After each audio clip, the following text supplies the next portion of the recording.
Hi guys, my name is Kimberly and this is my first video.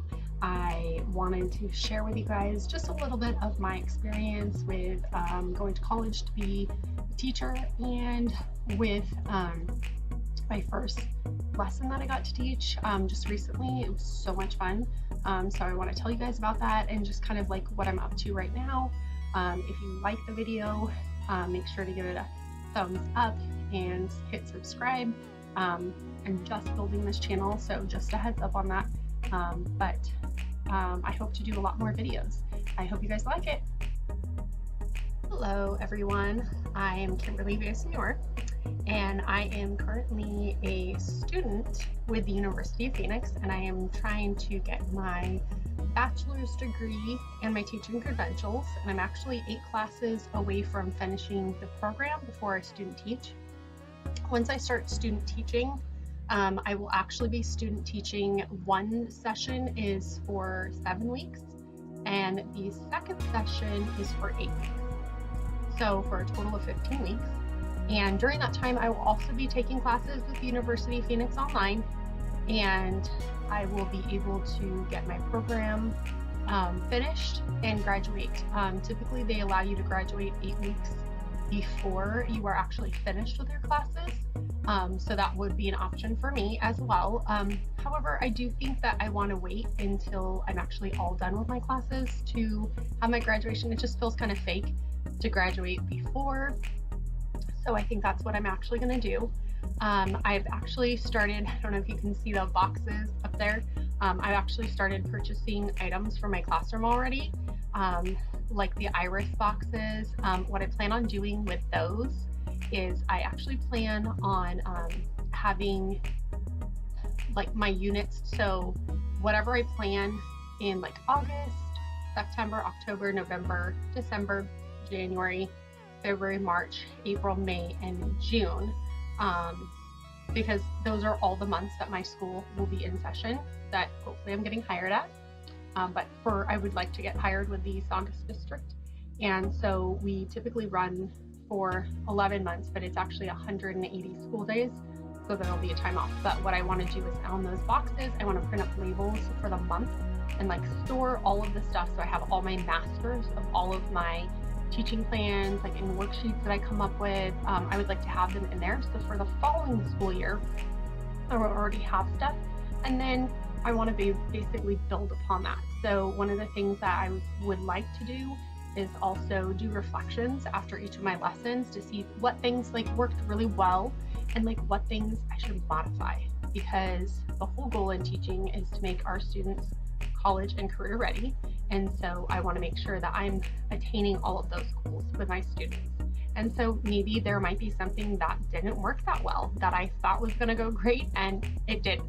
Or maybe like, for instance, like I felt like a certain math worksheet would work great, but then my students maybe didn't get it. Actually just did a math lesson for kindergartners, and it was my first time actually getting to teach it, and it was so fun. I put a lot of time and effort into developing the lesson plan. And in the lesson plan, what I basically did was I made a PowerPoint so that I could first show my students model the lesson and then have the students come up, and I called on several students and I had them come up and help with the lesson, and then thumbs up if they agreed with the answer and thumbs down if they did not. And that part worked really, really well. The part that did not work as well was the worksheet. The worksheet that I did was double-sided. One was adding word problems, and the worksheet was all adding and subtracting word problems. But what didn't work well with it was my font size was actually too small. And I noticed that when the students were actually having trouble, but I wanted to have 5 questions on there and then visuals. So like I had slides, like kids were waiting for a slide, and so I had a picture of a slide. I had one with a playground, so like I had a picture of a playground. So I just wanted to create it like more fun. And so if I'm somewhere around here, if I can locate it, I'll actually show you. But have it right here. So I'll show you guys. So like I created this lesson plan binder, and on the back side, I'm gonna have this up in my classroom as well. It says the beautiful thing about learning is that no one can take it away from you. And I just think this is such a good one, and it's from B.B. King. It's her quote, and I actually found this on Pinterest. So same with the lesson plans, I found this cover on Pinterest. So a lesson that I created, it was like so fun. I first came up with, and I have my PowerPoint printed out for you. So the way my teacher had it done is that she had us do this format. So this was actually the thing that she wanted us to complete. This is the format.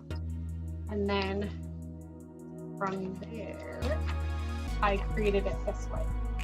So this is how I set it up. And I literally put all of the things that I wanted on here. So I gave down the learning objectives, the materials that would be needed, the arrangement, instructional approach, and then my assessments, because I needed to have 2 assessments, one formative and one summative. And then this was my PowerPoint that I created. So it was a kindergarten math lesson. And then this shows the objectives, because it's very important that the students know why are they learning that lesson? What was the purpose of that? And so we always let them know. And so this says, I will solve word problems by adding or subtracting. So they know that they're going to look at word problems and they're going to add or subtract. And then this one, unfortunately, I can't show you, but it's a video that I found on YouTube. So if you search for kindergarten adding and subtracting, you will actually find this video. I think it's like the 3rd one when you pull it up. And this one was so good because it actually modeled, it had songs, it was fabulous. It was perfect for the lesson. This next part says that the keywords that we're looking for. So in addition, we're looking for all together and all and put together. Subtracting, it's how many are left, take away, and less. And then on this one, this was, this was one of mine. So on this one, is that it was a lesson where I actually modeled this. So on this one, I collected 3 shells, walking on the beach, and then I found 4 more. So I actually drew 4 more on here. And then the question is, how many shells did I find in all? And so I actually had the students help me. So like we counted 1, 2, 3, and then I had 4 more. So 4, 5, 6, 7. And then we wrote down the addition problem. So we wrote 3 plus 4 equals 7. And then this one was one I actually called a student up. So on this one, I have the student come up, and it says if I had, or if I have 10 cookies and I give 4 away, how many cookies do I have left? And so the student went ahead and crossed off 4 cookies. They put an X on 4 of them. And then they circled their remainder, and I had them count them.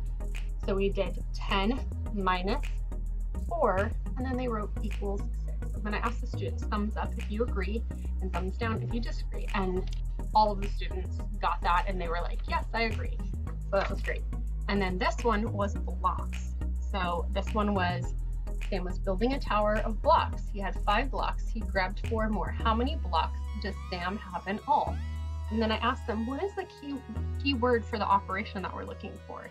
And everyone said that we were adding.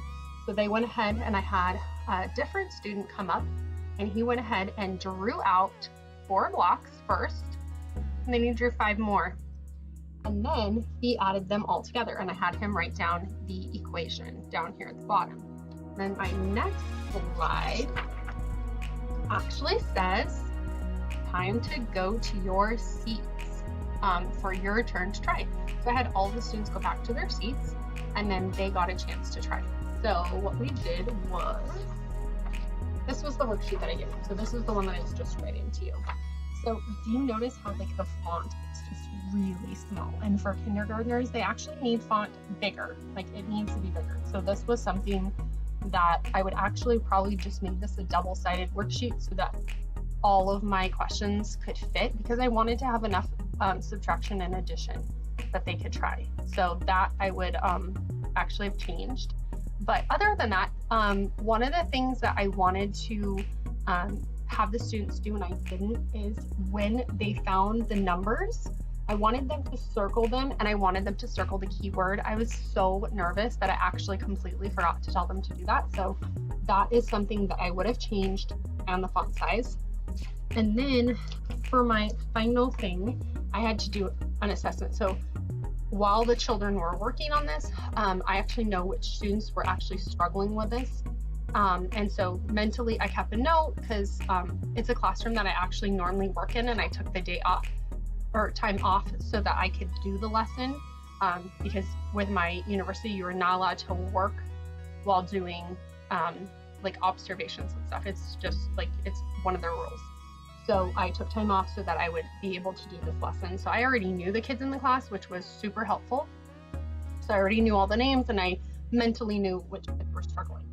Then when I did the summative assessment, summative is a more formal assessment, and it's something that you can collect data from. So on this one, I did a subtraction word problem, and then an addition one. So like on this first one, I tried to make it super fun and super cute for the students. Sorry, I know that other picture's showing through. Let me hold her up so maybe you can see it better. So on this one, I have the cupcakes. And so on this one, it says Sarah had 3 cupcakes. Her mom gave her 6 more. How many cupcakes does Sarah have altogether? So it's the same thing. They needed to remember to circle the numbers and the keyword. So on this one, they had to draw 6 more cupcakes, count them all together, and then write down the equation on the line. And then they also had an opportunity to use a number line. So this is their number line to help. So they started at 3 and they had 6 more. So they had to bounce over 6 places till they landed on 9. And then this is where I asked them to write the equation. Now on this one, I had spoke to the teacher that I had done the assessment with, and she actually had suggested that the students, that I had the frame here. So I had the line with the plus or minus sign, and then a line again with the equal sign. The thing that I told her is I didn't want to do an addition sign, because I wanted them to remember that it's all together, and if I had an addition there, then basically they could just skip ahead and be like, oh, I see that I have to add, so I'm going to add. But I wanted them to remember. So she said one option would have been to have a plus and minus sign and have them circle, although I feel that would be confusing, and she actually did as well. But she said, you know, since it is at the bottom of the page, she would have just probably put it on there. Then on the back side, this one was pretty cute, and kids were super excited because I used Disney balloons. So Julie went to Disneyland and got 8 Mickey balloons. Her sister was crying, so she gave her sister 3 balloons. How many balloons does Julie have left? So that's that keyword left. So the students again would write that down. I would have them draw balloons. I told them they don't have to be Mickey balloons, but just draw some balloons. Use your number line. So they would circle the 8 and they would bounce down 3 to let them know. And then same, I would have added the frame for the equation to make it different. But this was super fun. I kept everything in here, and then I actually had it super prepared because I didn't want anything to be out of place.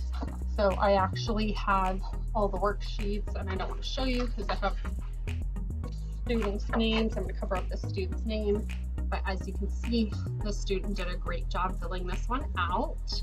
And then this one, this is an assessment, and same thing, I have the student's name up here, but he did a great job. So he was able to bounce down. He got a little bit silly with his number line and he did not write his equation on there. However, he wrote the equation up on the first line, and so that would be acceptable.